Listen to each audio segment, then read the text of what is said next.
If you are an estate agent, letting agent, or someone who is interested in the property market, then this, the UK Property Market Stat Show, is for you.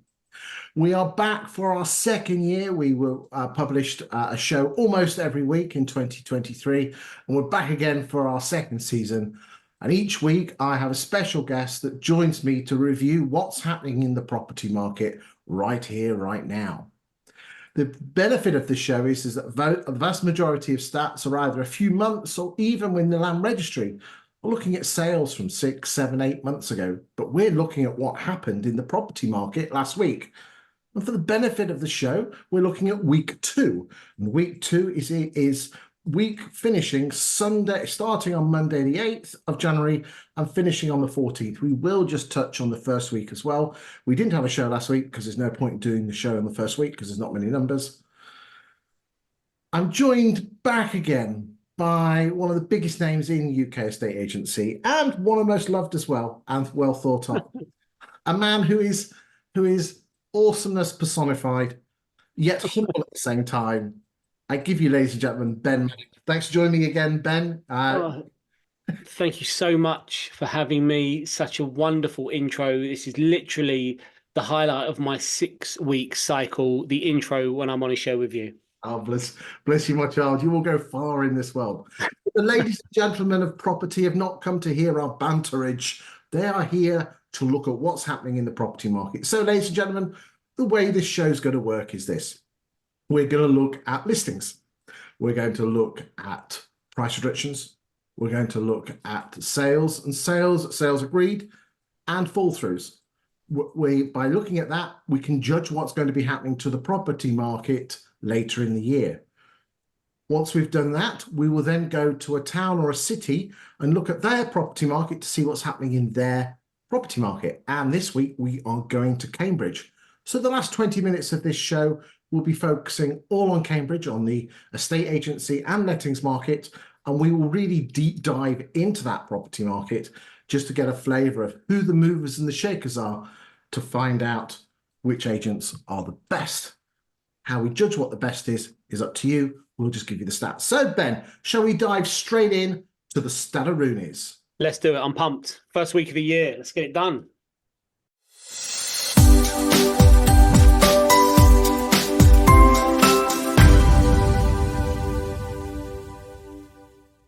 So as always, Ben, we start off with our friends' listings. And new listings this week, or last week, was 28,432. If you look at the graph on the screen here, you will see that we've had figures ranging from week 2s from as low as 24,000 all the way up to 28,000. The average week 2 figures for the last 8 years is 26,436. So we're doing really well. In terms of year to date, we're on 48,852. And again, you can see on the screen here that apart from 2021, which was the crazy year, we again are slightly higher than the running average at around 42,824. Average price of a property coming on the market is 419,000, which is quite a lot more compared to what stuff's selling for, but we always have a state of flux in January. And then, as I said, in terms of where we are, and again, these are really early days, but you can see on the screen now, 2024 is what it is this year. And I'm comparing us against last year of 23 and against 17, 18 and 19, stripping out the crazy years of 2021 and 22. So thoughts on listings, Ben?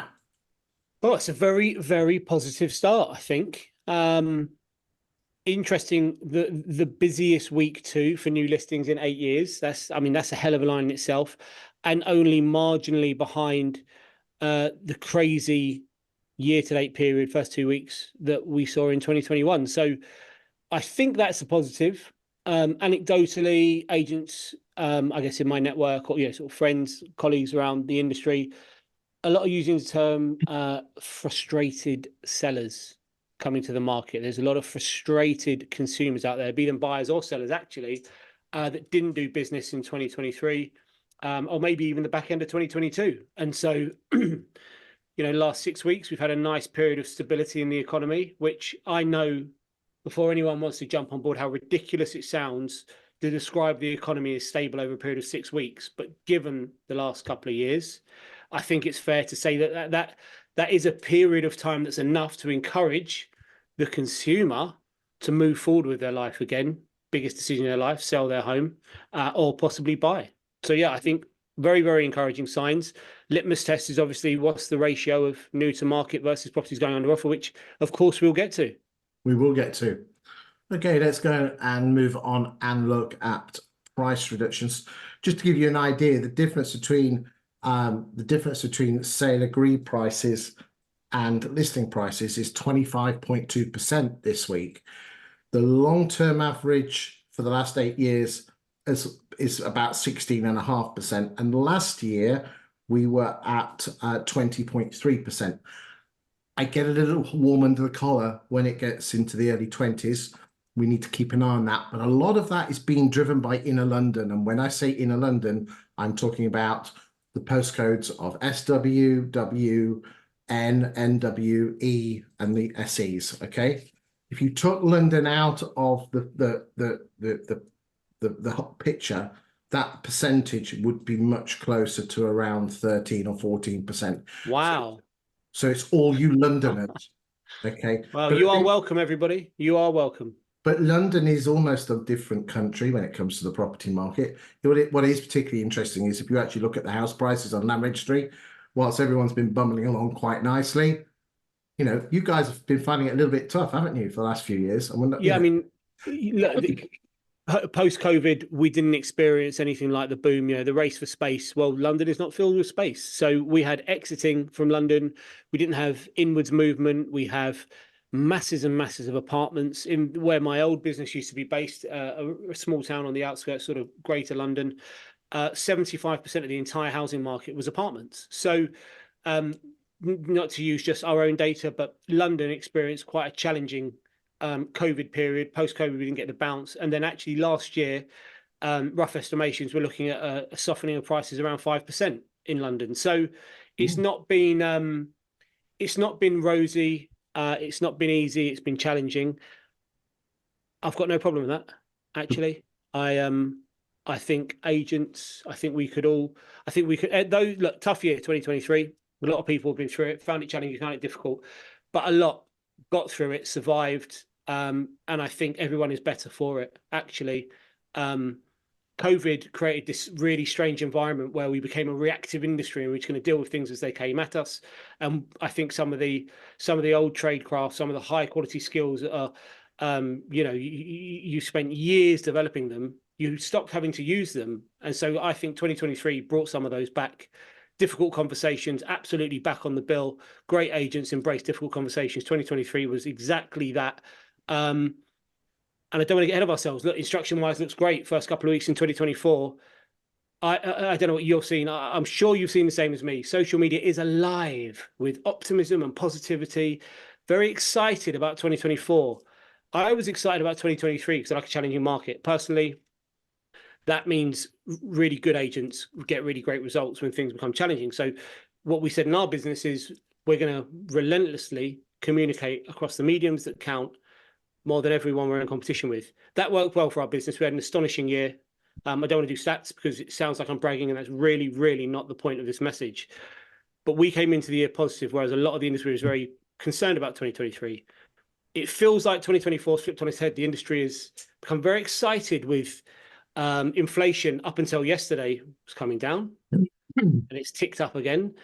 Mortgage rates coming down, base rates sticking. I know there's great activity the first couple of weeks of the month, but weeks of the year, excuse me.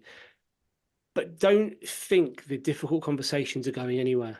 In fact, the piece I said in my training session last Friday with my own team was, this year your job just got a bit more difficult because the media are not going to do your job for you. The consumer is seeing terrifying headlines in 2023, and so they understand as a seller that maybe prices are not doing what I want them to do. Right now, they're not seeing those headlines anymore. It's not the end of the world as we know it. The economy is not in free fall. There's positivity around the economy, which is astonishing, really. So I've got a great example. It's a horrendous example. In our own business, we are aware of a property that was on the market for a couple of years. We were instructed on it last year. 2 years in total it's been on the market. This is, I don't mind sharing about our business. We're still working on it. I'm not going to betray any trusts here. I'm just going to give you a headline that I think indicates where we're going to be this year. They've been on the market for 2 years, more than 2 years. Last week, we received an offer very close to the asking price. We got the offer above asking price for them, did our job, put the offer forward. We're going to have to think about it. Been on the market 2 years.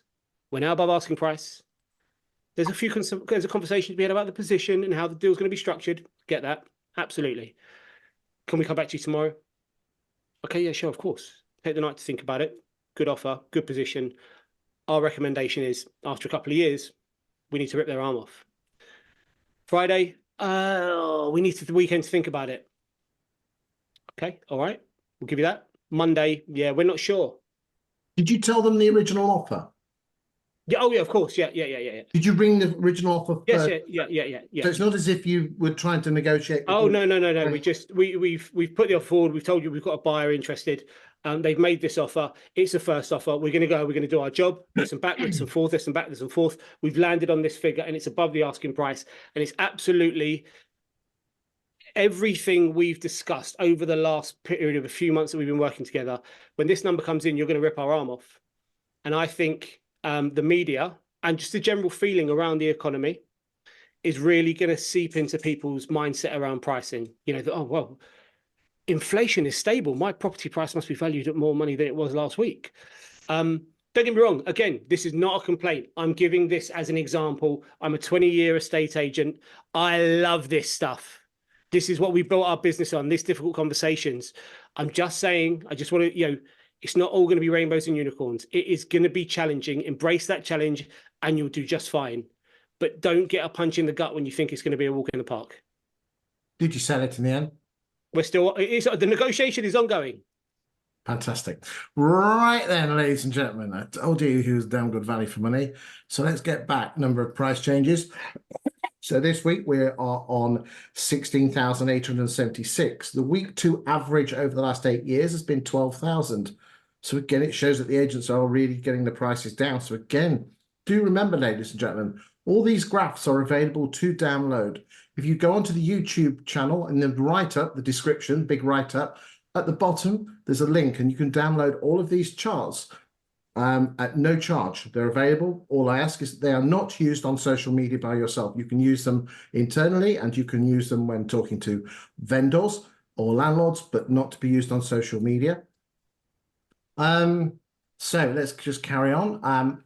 Sorry, Chris, that's a really fantastic piece of data to see that in spite of the positivity, in spite of properties coming to market, agents have not become distracted and they are still working their historic stock. That is really fantastic to see that volume of price reductions in week 2 of a new year after such a buoyant start to the year. I think that's brilliant. We're going to come on and talk about stock levels. In fact, you know us, we like to just mix and match it. Let's just go and have a quick look at stock levels. So I'll just pull that up now.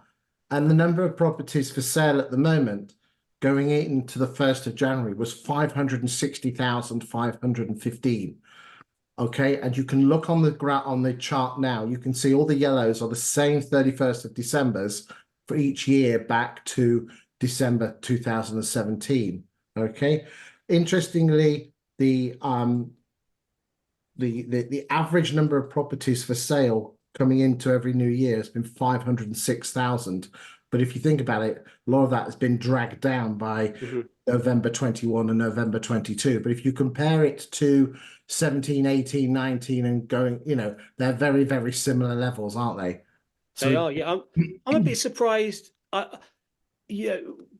Brexit, Boris bounce, November 19. I thought that figure 544 for 31st December 2019 would be a higher number. That's interesting.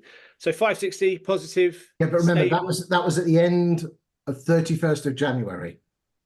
That's the end of January. Sorry. No, apologies. It was the 31st of December. We didn't get the Boris bounce until January. Until January. Yeah. So that's behind the 5. Yeah, anecdotally, yeah, I'm thinking again about our business, and that November, December period was there was quite a lot of activity, but I guess, yeah, different areas of the world, slight lag. You can see, yeah, looks like January and February, much bigger numbers before. Did bump up, but they, and look at here, they bumped down in 21 and they bumped back up in 22, they bumped back up in 23. So I'm hoping that the number of listings, and I think when it comes to listings, ladies and gentlemen, it's the classic Goldilocks effect that you don't want too little, because we had too little, as you can see here, and it went crazy.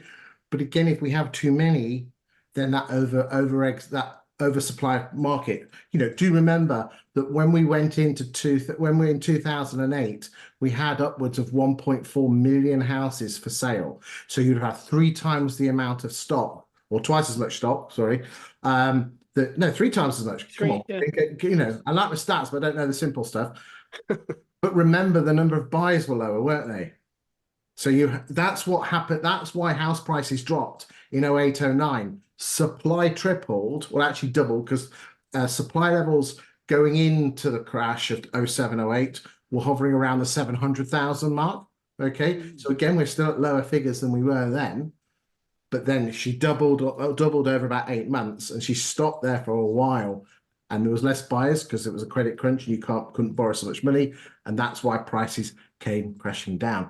We'll come back to sales pipelines later. We'll just give them something to look forward to. I think, Chris, this show is so powerful, because how many agents have entered this industry in the last 3 or 4 years and have got no idea about 2008, and they hear pale, stale male me talking about this was happening and that was happening. But I never throw the data at stuff from 2008 because I don't have access to it. That's amazing to hear that in 2008, in a buoyant market, there were 700,000 properties on the market, and then it went to 1.4. It's almost impossible to get your head around that when you look at where we are right now. Can you imagine twice as much stock being on the market? I appreciate that one gets to 1.4, but logically, a doubling of our position.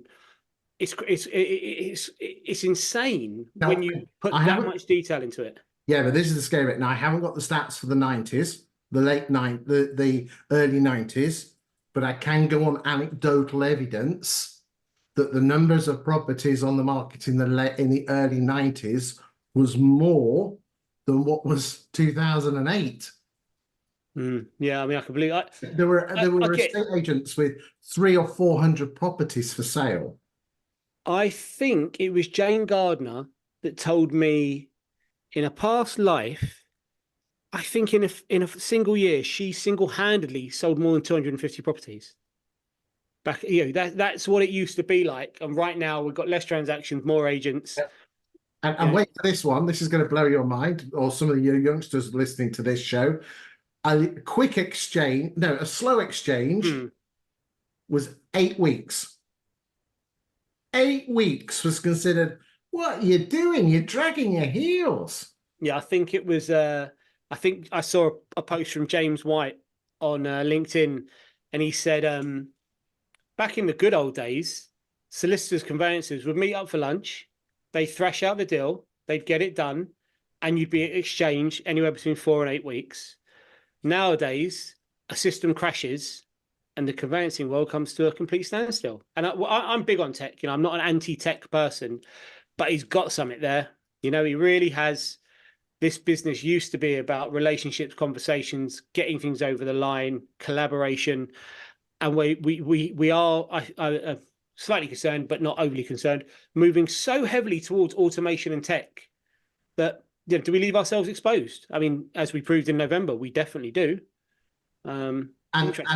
And again, I'm going to make a statement, but I'm not a huge believer in panel solicitors. And again, I'm going to go against my friends here who are into at the end of the day, when everyone's taken a slice of the pie, there ain't much left for the solicitors, and then it means they have 150 properties to do the conveyance. Yeah, and then to keep costs down, they're raising, they go to the A to Z of contract inquiries.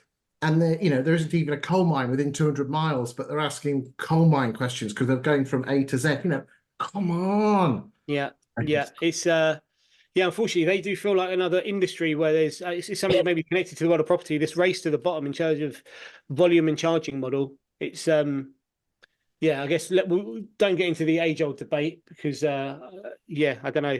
This is meant to be about data, and we can end up with a feed full of comments around horror stories. Agents do love a good rant about a conveyancer, don't they? Oh, they certainly do. Anyway, ladies and gentlemen, let's get back off our soapboxes. We've sold 18,100 and 15 properties this week. For comparison, the 8-year average for the week 2 is 18,875. When you consider that that includes the 21 figure, I think that's pretty good. And have a look at the graph, 2017, 17 and a half, 2018, 16, and 2019, 17.3. That is, to give you an idea, we've got 13% more gross sales year to date compared to 2023. I think that's absolutely fantastic. But remember, a first swallow doesn't make a summer. So as Ben was saying earlier on, let us just take it with a slight pinch of salt. Let's not all pop the champagne here just yet. Accumulative sales to date, 29,128. And as you can quite clearly see there, the average in 17 was 27.8. As you can see, 2018 was 26.3 and 2019 was 26,300. And even when you take into account the crazy years of 21 and 22, the average is still only 30,177. It's not bad, is it? It's not. Yeah, it's not bad. Not Trying bad. to, trying to stay balanced here is positive, and it's. I like momentum. I really do. I remember, I think it's Richie McCaw's book, one of the greatest rugby players of all time, ex-New Zealand captain. I think his quote is something along the lines of, world-class athletes don't rely on momentum. They rely on ability. But for the rest of us, momentum is bloody useful. It's great to get off to a good start. So, yeah, very, very pleased to see those numbers. Now, again, just a little fly in the ointment. The average asking price. So we don't know what the sale agreed is, but we've had data from Hamptons before to show us that the price difference between the asking price and the price achieved is normally within 1 to 2% below the asking price, and it has been since 2008. 21 and 22 were slightly different. They were 1 to 2% over, but we're talking 1 to 2% below. So we're comparing apples with apples. £334,000 for the properties that have sold. Let's just remind ourselves the asking price of the properties coming on the market, 419. The lower price properties have a higher propensity to sell. So again, I know you go for the posh end, but they have a lower propensity to sell. So that's when someone says you charge a high fee for a property. Yeah, because I sell less of them. It's a great line, isn't it? Absolutely, yeah. I mean, so the proposition is so different to where we were as a business that would work the entire market, and there was a volume thing, and I think we provided great service, but the client was one of maybe 30 at any given time, whereas the higher price property is a slightly different proposition. But that makes sense to me. That actually, we were talking about it this morning. First time buyers, you go back 6 or 7 months, they were looking at a 6% rate, and now they're potentially looking at less than 4%. So you say they're saving a third. Of course, they're back in the market. That makes sense. As you know, I ghostwrite articles for agents around the country about the local property market, and the average saving for a first-time buyer because of this fall of interest rates was about £1,840 per year. Yeah. So by taking that knowledge and saying to a first-time buyer, well, should I wait? Well, it's costing you £2,000 a month in rent, and you're saving nearly £1,800 a month, a year in mortgage payments. Get on and buy your house. Let's move on and talk to fall throughs. Number of fall throughs this week. Again, you'll notice that we always have a dip at Christmas, and she pops back up and then levels off. So this is more of a trend. The number of fall throughs this week was just over 5,000. But again, sale numbers, sale fall throughs. Again, there's always a spike in terms of percentages. We've got to make sure that she gets back on this trend line. As you can see here on the graph here, back in June 23, we were around 30%. Let's remember the trust budget, say it most weeks, we were up at 40%. She's been going in a downward direction to the early 20s. So hopefully this will carry on and see where we are. So it's the long term. That's quite interesting, Chris, though. So last Christmas, the spike was significantly more extreme. But again, This year, we're only at, I mean, that's only at 50%, which is obviously a horror show of a figure. I But mean, to be honest with you, I did think about taking this spike out. It really is the case of Christmas week might sell, probably 3 houses, but have 2 houses fall through. And it really does mess the percentages up. Hence, let's go back. They're the numbers. yeah, Look, drop down is the number of sales. So we're talking minuscule sales, but minuscule price changes. But it's that graph here is the percentage. So you yeah, get the opposite effect. So you've got to you always got to take those peaks out. Again, let's just find out where she's going with this in a few weeks' time when viewers can come back and just see where we are. Again, just a few graphs here which could be of interest to people. Fall throughs as a percentage of sales. Again, it's slightly up like we said. But again, look at this. In 2023, it was 33. As you can see here, she was up here at 33 back in, there you go, it was around there. Let's just we won't spend too long on these. Oh, sorry, did we do net? No, we haven't done net sales, have we? no, not yet. Oh, and that's why, because all the graphs are out of sync. Never mind. Right, let's do net sales. Okay, so there was me. It's because I've been off for a month and I forgot how to do things, Ben. Thankfully, you're here to guide and support me on the journey. Yeah, you're welcome.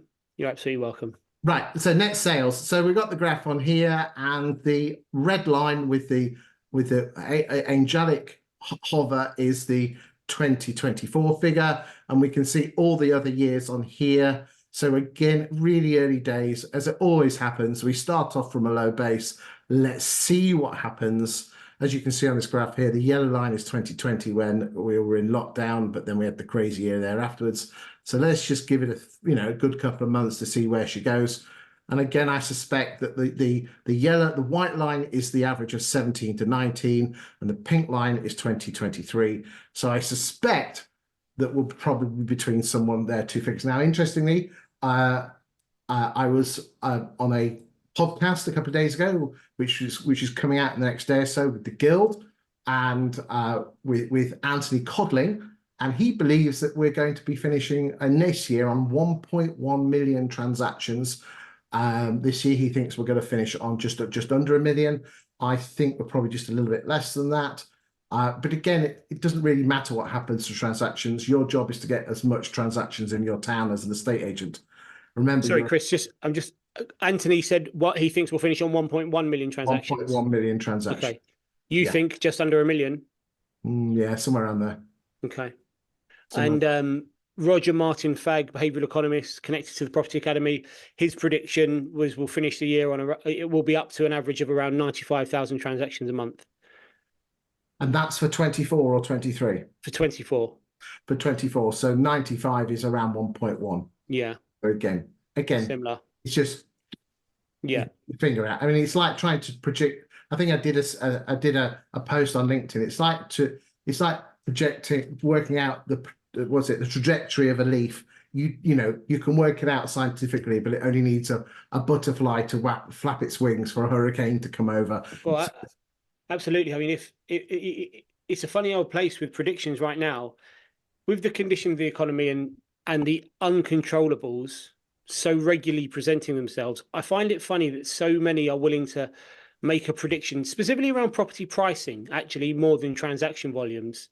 We won't name and shame, but the changes in predictions 10 days into the year, 15 days into the year, I find absolutely astonishing. A 7% swing. We've gone from -4 to +3. We're 15 days into the year. It's just slow down. Don't worry so much about what you think is going to happen, because it's just your opinion. And inflation has changed in the last 24 hours. What are we changing the predictions again?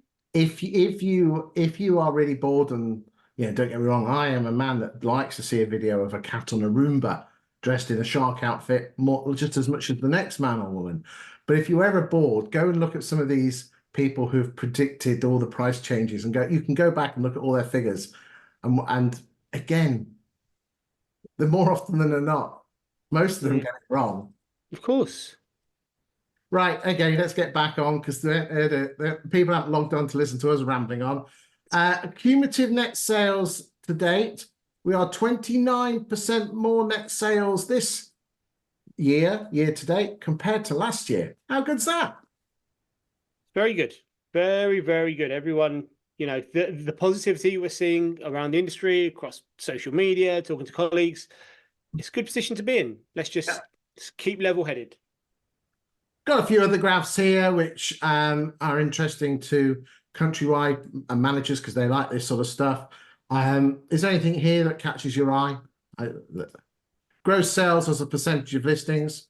So I like that. That is one of my favorite that I review on a weekly basis for London and our region. So again, just because I'm not interested doesn't mean you or anyone else isn't in. So what, you know, London's are going to be a lower number, which basically that's saying is that we're selling agreed on around 63% of the properties that we are putting on the market. So London in 2023, properties priced above £1 million ran at about 37% on average. Indeed. So that's a good 76% looks great. But I've an agent and I've only ever been a London agent, so 76%. I'll rip your arm off for that.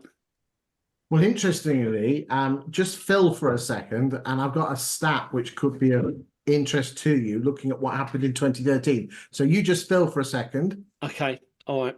Okay. So Englishmen, Irish. No, I won't go there. No. Keep talking. I'm nearly there. Right, and we are. Hold on a second.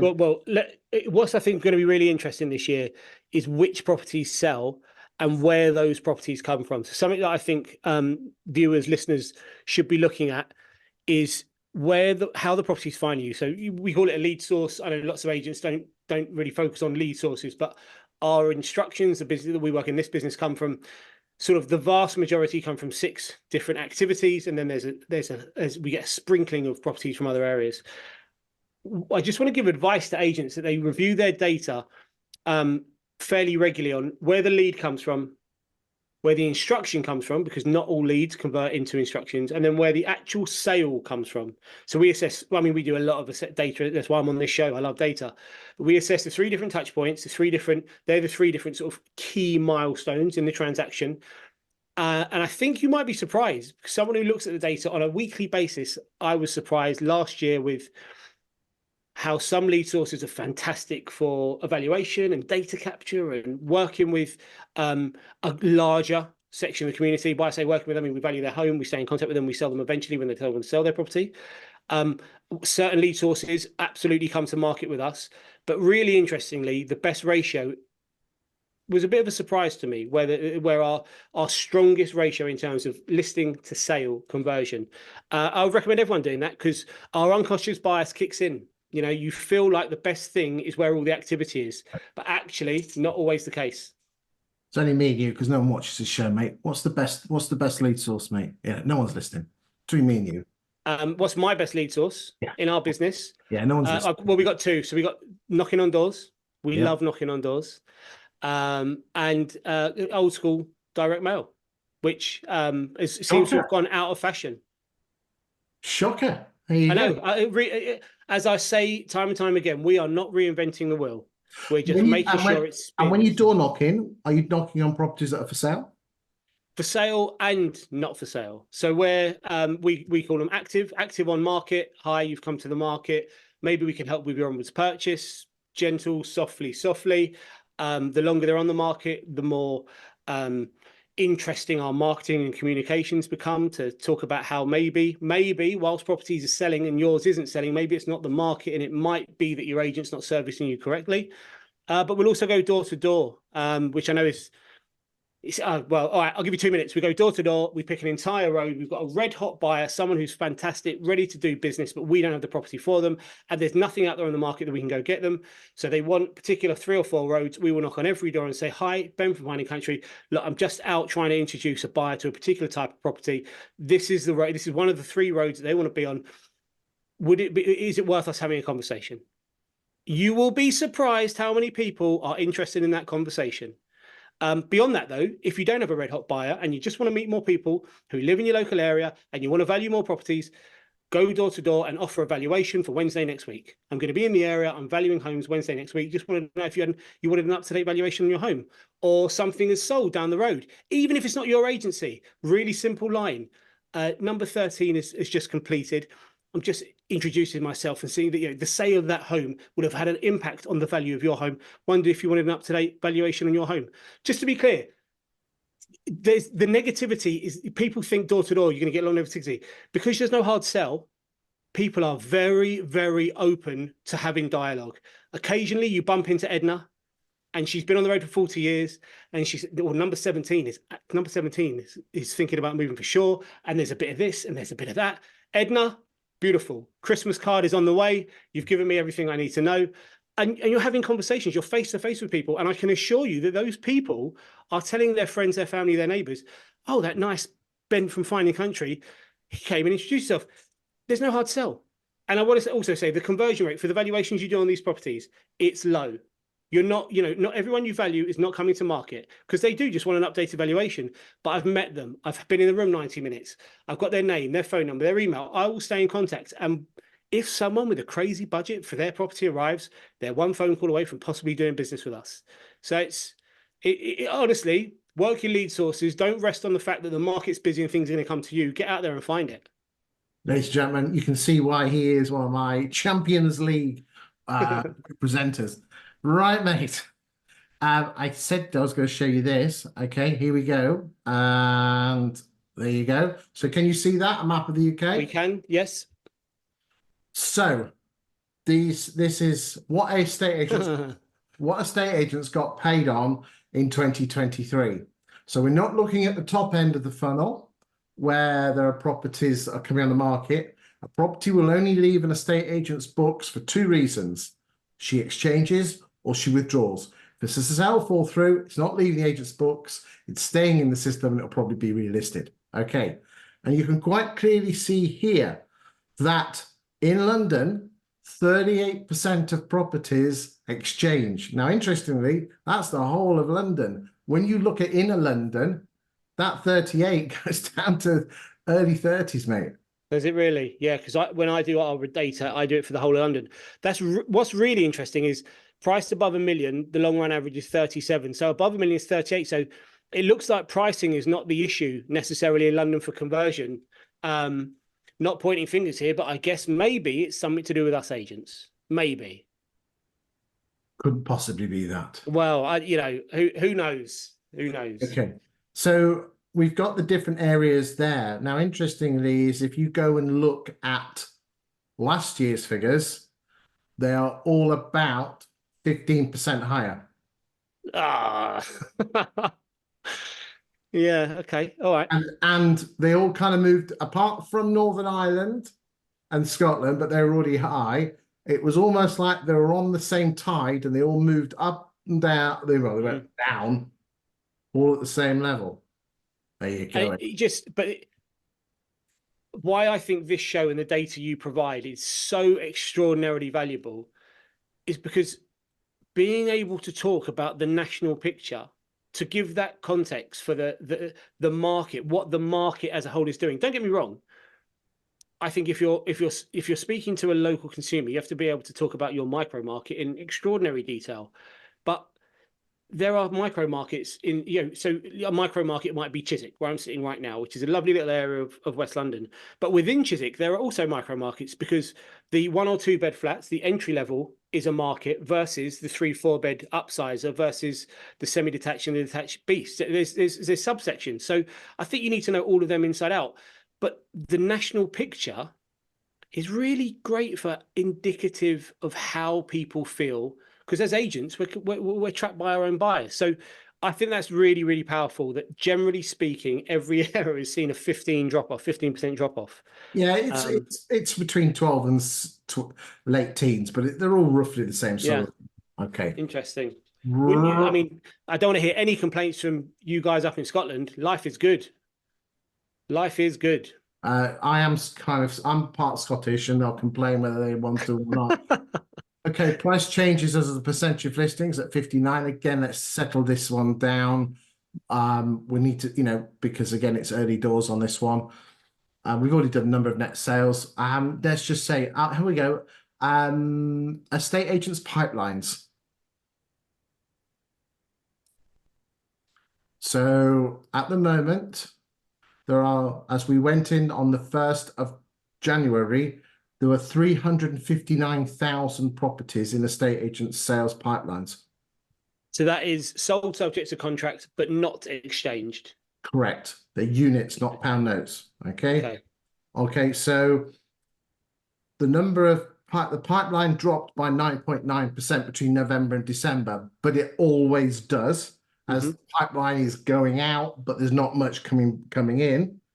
And interestingly, the average level of pipeline in 17, 18, and 19 is 305,000.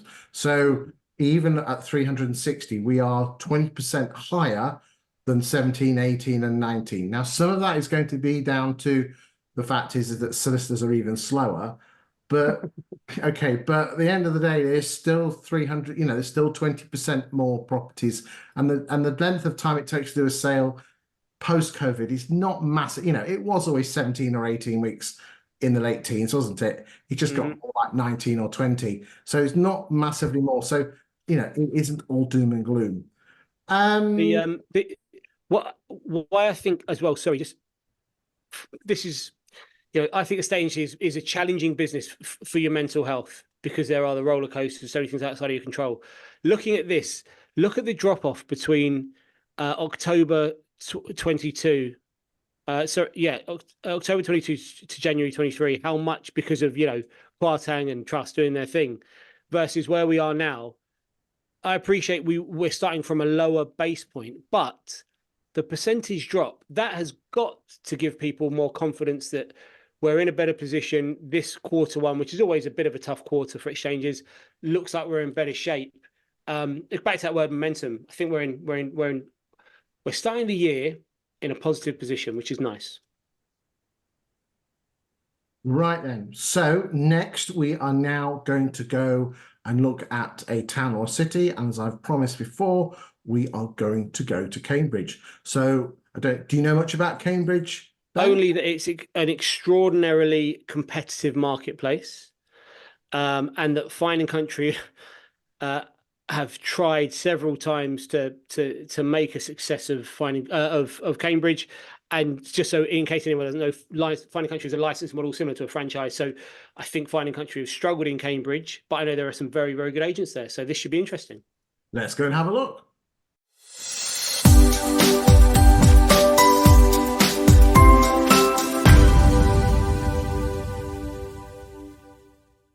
So Ben, we are using the 20EA Insights platform. Ladies and gentlemen, the 20EA Insights platform is a piece of kit which any agent can have, and you can have it on your town, or you can have it on a region, or you can have it on a national basis. I have the national package. I just for clarity and above boardness, I do not pay for this package, but I get given it in return as long as I mention it to the greater good of UK estate agency. This package is available. I believe they have a light package where it costs you absolutely nothing, and then you can pay a nominal amount. And I'm not going to say the figure because I'm not on commission, but it is very reasonable for some postcodes, and you get this sort of data for your own town. Both Ben and myself are a bit of data geeks when it comes to property, and this bit of kit will show you where you are as an estate agent. This is like Rightmove Plus on steroids, strapped to a couple of Saturn V rockets with big glitter balls and lasers coming out the nose. I mean, have I pimped it up enough, Ben? You have pimped it up enough. Yeah, you've gone all in. That's almost as strong a pitch as you gave me in my intro. So yeah, good work. Because I like it. I like you and I like this. So, ladies and gentlemen, we are looking at Cambridge. Okay, so just for the benefit of Cambridge, we are looking at the postcode CB1 through to CB5 inclusive. Okay, and Ben, I'm just going to talk and rock and roll for the next 15 minutes. Jump in when you see something that you like or ask you a question. Is that okay? Okay, will do. So we are looking at from the 1st of 1st of January 2019 through to the 16th of January 2024. The average price of a property that's been put onto the market in Cambridge in those 6 years or 5 and a bit years to 523,000, and there's been 13,161 properties put up for sale. Let us see who the movers and the shakers are. And we'll start off with Redmayne, Arnold, and Harris. So let's have a look and see what they're doing in this world. So you can quite clearly see here that their market share has been hovering around this 10%, reaching as high as 16 and as low as well, there you go, it's 2.3. So, but again, those are over the time. But again, that's just that's quite a wide range, Ben. But it's yeah, it's just go back to that low point, Chris. What date is that? December. Yeah, December. Yeah, December. Interesting. Wonder if there was a marketing strategy there, withdrawing their properties from the market, maybe to benefit from the Boris bounce, because that was the end of 2020, wasn't it? Yeah. Oh no, 19. Interesting. Again, for a market leader, that is quite a wide. We do this show every week on a different town or city, and that's quite interesting to see that the range there is quite interesting. The average price of a property that they've put on the market is 627, which means that and we'll go and look at the upper quartile. That looks like they appear to the middle to middle upper market. We will analyze that a little bit more in the detail. Chris, sorry, on the average pound per square foot, they are 20 EA have found a way to extract the square footage scrape it from somewhere on the website. Yeah, so the way they do that is that every property that comes on the market has an EPC. The data is put into a database that you can download. They know the address of the properties that these agents have put on together, match the two together, divide the area by the pound square, and that's where your average pound per square foot is. Interesting. But you can't say Cook and Curtis get 492 and they get 20-30% more, because different price property bands, different pound per square foot. What is particularly interesting is this: the really small stuff has a high pound per square foot, then she dips, then she goes up to the middle, like around the 60 or 70% price range, goes up, then she dips again. So you've got to compare apples with apples. You can't. Yeah. So Cook and Curtis with an average, 460, which means they probably deal with the lower to middle market. And again, the yellow line is not brilliant, but again, they're some big movements here. Generally in the same, if you put a trend line through it, very similar. Let's go and look at Bidwell's. Again, very similar, apart from that spike there. Might have been a new home site there, you don't know. But again, they've been hovering around that 8 or 9% mark. Let's go and look at Bush's. No one seems to be pulling any trees up or growing here, do they? No, it's all very, in the weirdest way, quite stable.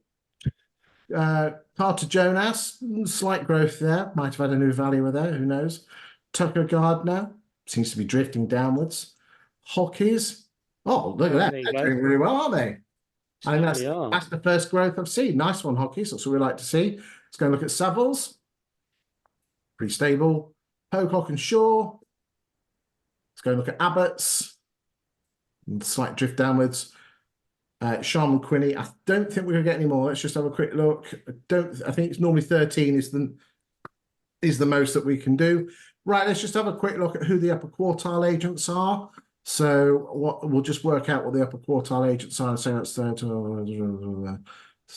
Okay, there we go.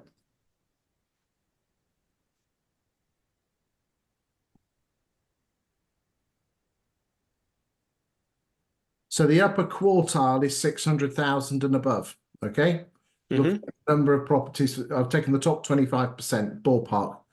And in terms of the agents, Redmayne's are still number 1. So very, very similar to. Savills have moved up the ranks. Carter Jonas moved up the ranks. Yeah, quite. Cheffins there. I can't remember if Cheffins were there. Let's just have a quick look. Were Cheffins there? Yeah, 5th.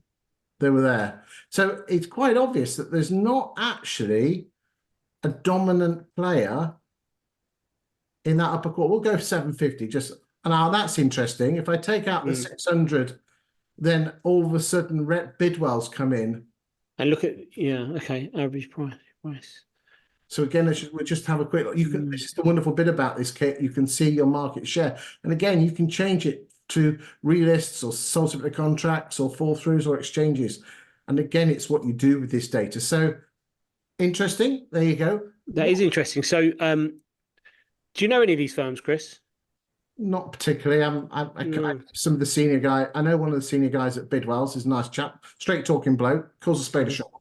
But yeah, decent bloke. Yeah, it's interesting. Yeah, that also is a bit of an insight. I wonder into why it's been so difficult for a filing country business to make a success of Cambridge, because there are so many agents who clearly work the upper end of the market. It's a more challenging marketplace. I'm gonna speak out of turn here to some agents, but it's down to the agent. I mean, breaking into one thing that I've learned is this: the agents that can break in to markets, even if upper quartile, the power of social media and wait for it, video, especially presenter-led videos.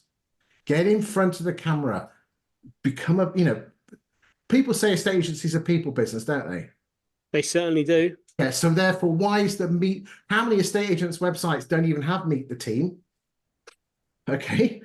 Or it's hidden with about 6 clicks. Okay. And then even when you do get to meet the team, there's no way of contacting them. And it says Jeff plays rugby in the local club. Yeah, okay, wonderful. But where are the social media where, I'm telling you here now, ladies and gentlemen, if you can there's one thing in 2024 that if you want to basically strap a rocket on your listings, presenter-led videos. Way forward, telling you now. Right, let's just look at stock levels, and you can quite clearly see here. Now, this is interesting. I'm just going to zoom in on this one. This shows you the stock levels of properties for sale.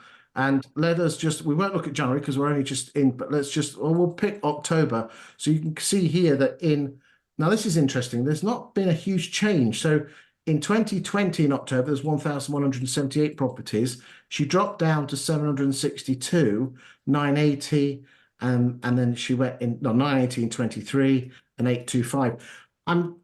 What is particularly interesting is that drop and that thing is a lot more accentuated around the UK. So it looks like Cambridge, when it comes to the number of properties for sale, it was a little bit more tempered. We didn't have a massive growth and we didn't have a massive drop. And then a growth, we've had that same level, but it's not been as much as the peaks and troughs as most other UK places. Interesting. Okay.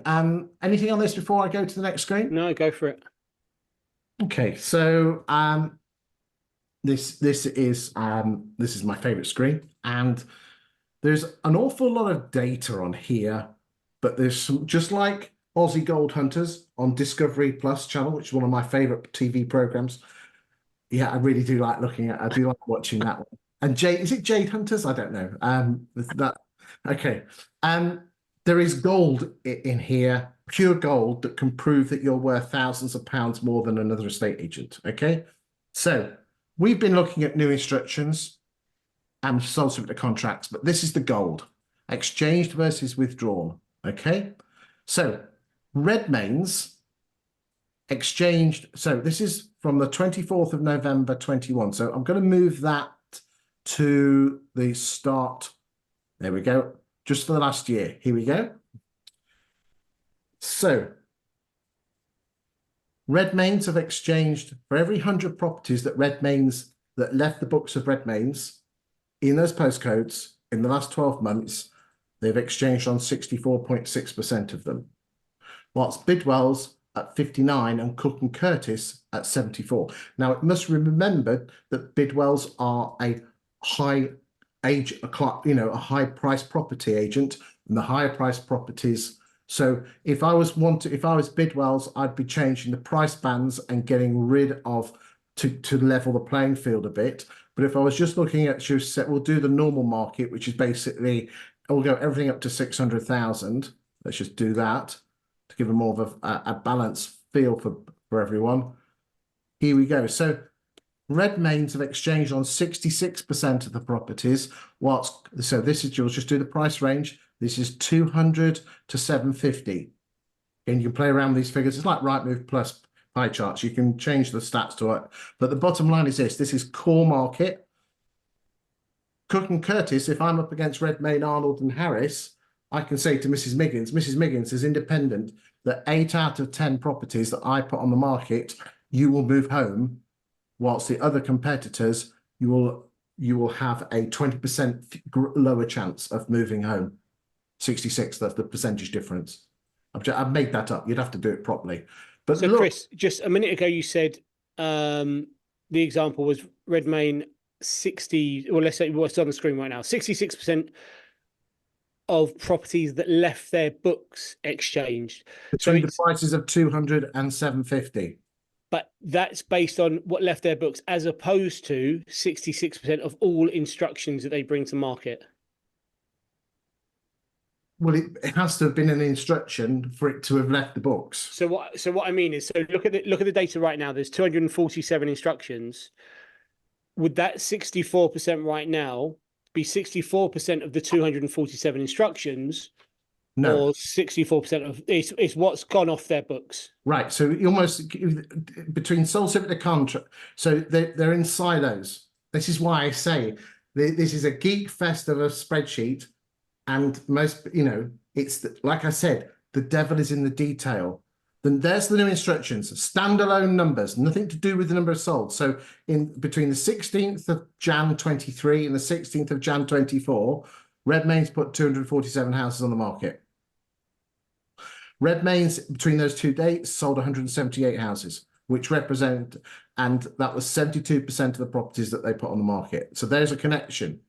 It's these two here, exchange and withdrawn. And that exchange and withdrawn should almost be on a separate screen. Now, if any agents in Cambridge saying I've already switched off, I say this to you: more fool you for not taking the time or trouble. Because if you were one of these agents, there's something here that says, that gives you, so you can say, I am 20% better than the other estate agent at selling. You're more likely 20% chance by using data. Don't switch off. Well, back to my example of knocking on a door. If they are on, if the consumer is currently marketing their property with an agent that doesn't have a high success rate, to be able to give them that specific data and compare it to yourself, because we all know one of the rebuttals is, well, it's the market, the market is why I haven't sold. To be able to tell them, actually, we and your current agent work in the same market and our ratio to success is X versus their Y, is powerful, extraordinarily powerful. Indeed it is. And you can see the numbers here on the screen. So again, the power of data is absolutely essential. The devil is in the detail. Use the data. This is independent data. I'm not on commission with this. I just love it so much. I use it in the show to compare and contrast. So interesting times. Let's just have a quick look. The average number of properties that get price change, 29%. Everyone looks very similar to that. The fall through rate of 22.65%. Again, nothing here. It looks like Redmayne. I mean, well, I don't like to call it a negative, but Carter Jonas need to have a look at themselves. What, 43?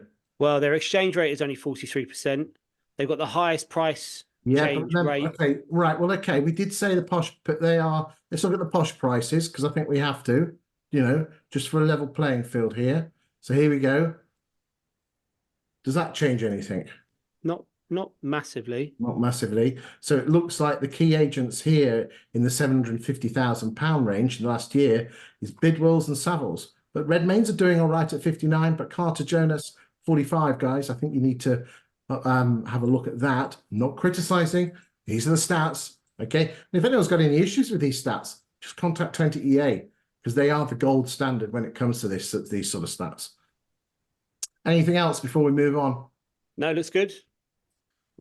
Okay, so next screen is how close did you get to the original asking price? Okay, so therefore, this is the last 12 months, out of the 247 houses that have come onto the market, how close was your asking price to 20EA's AVM automated valuation model? You might know it as like a Valpal figure. There's lots of firms out there, and you quite clearly see here that Redmayne's are they value really tight. Whilst Bidwells, they value slightly under. That's it. That's interesting. I don't often do that. Okay. And then the price achieved. So it looks like Bidwell's put them on at they keenly priced them, but then the price achieved from the original asking price is 1.26% higher, whilst Redmayne's get 1.88% higher than the original asking price. Sound like a great business. I need to look these guys up. Okay. Remember, it's Cambridge, it's different marketplace. Mm. Okay, so that's again percentages, people get quite mixed up with them. So this is what 20EA do. They say, right, if Redmayne put an average £600,000 house on it in the last year, they would achieve 611. Whilst Bidwell's at 599, Cook and Curtis at 596, and Hockey's at 617.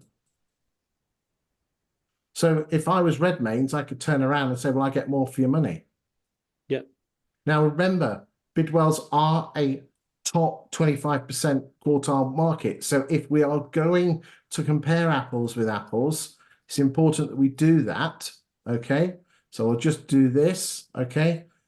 So I'm looking at anything above 900,000, and I can quite clearly see here. So I know it's a £600,000 house, but they're applying the different percentages because it's different price ranges, and you can see the sort of price that you get. So if you were on the doorstep of Mrs. Miggins, you can say, I get you more houses, more pound notes for your house than anyone else because of this 20EA, this independent data. Interesting, isn't it? Right, let's move on. Okay, let's move on and look at how quickly agents sell houses in Cambridge. And we're just looking at the top 10 here.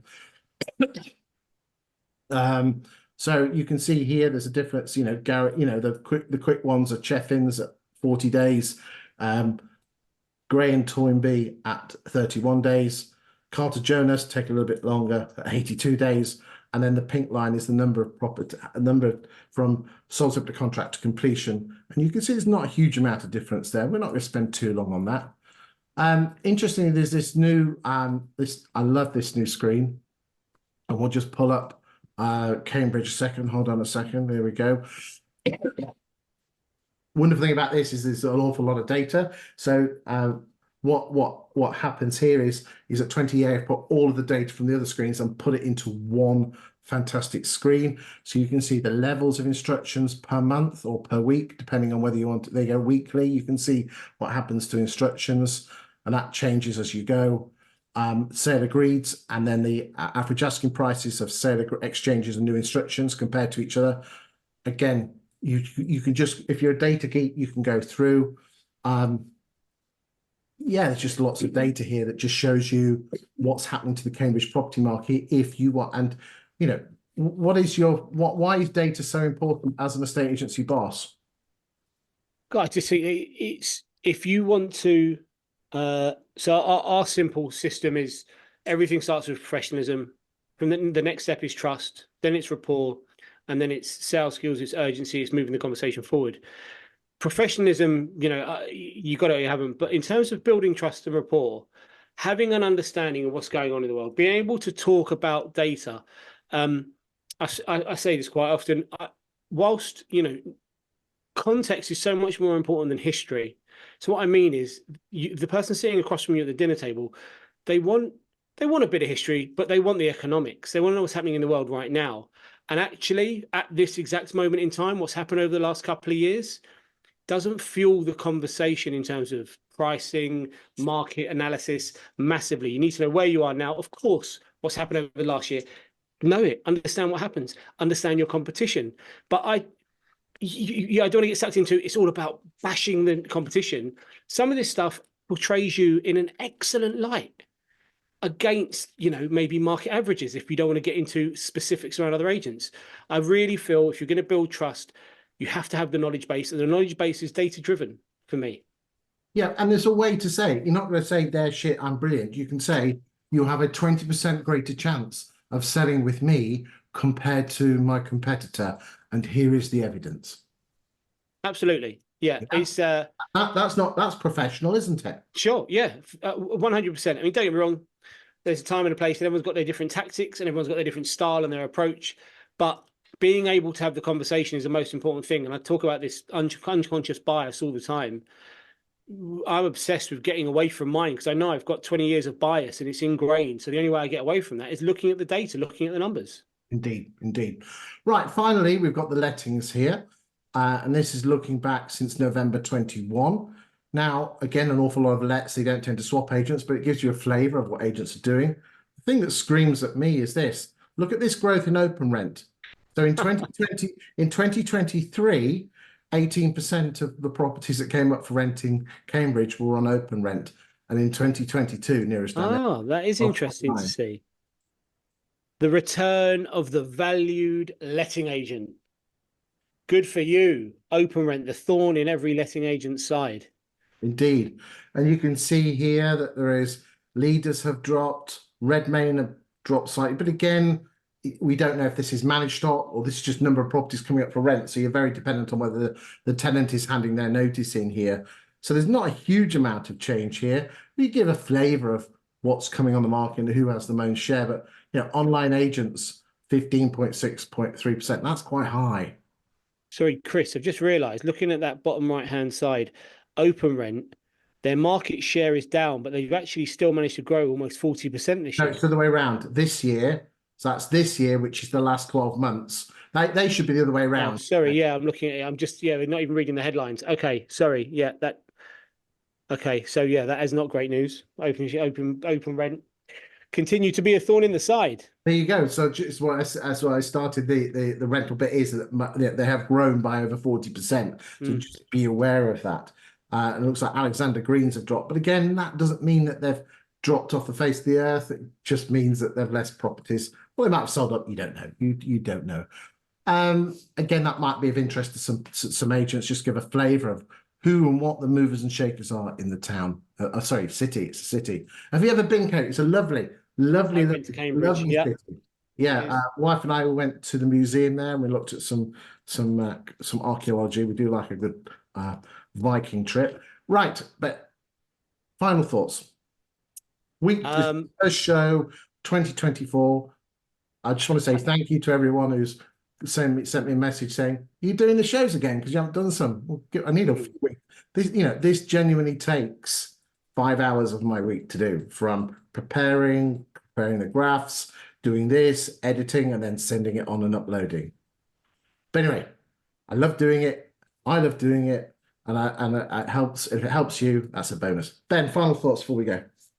I think finish where we started, that the year has started well, positivity, really good signs. Everything we've looked at today supports we're in a much more positive position than we were 12 months ago. But let's stay level-headed. Let's stay a little bit guarded.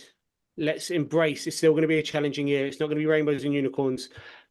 Prepare for the worst, hope for the best, but strategy is not about hope. Strategy is about putting things in place that are going to protect your business moving forward. And that, for me, is about lead generation, conversations, difficult ones, and the mindset. Get the mindset right, you have a great year. Ben, as always, thank you very much. Look forward to seeing you back, probably towards the end of Feb. You're always good value for me. But more importantly, thank you for your kind support with regard to the show, the viewers. We get over 1,000 views a week on this, and I'm really chuffed to bits that we get lots of benefit from it. If you have a town that you want me to look at, send me a DM or put it into the comments. And thank you for watching and thank you for your support. So thank you very much. It's a way of goodbye, Ben. See you soon.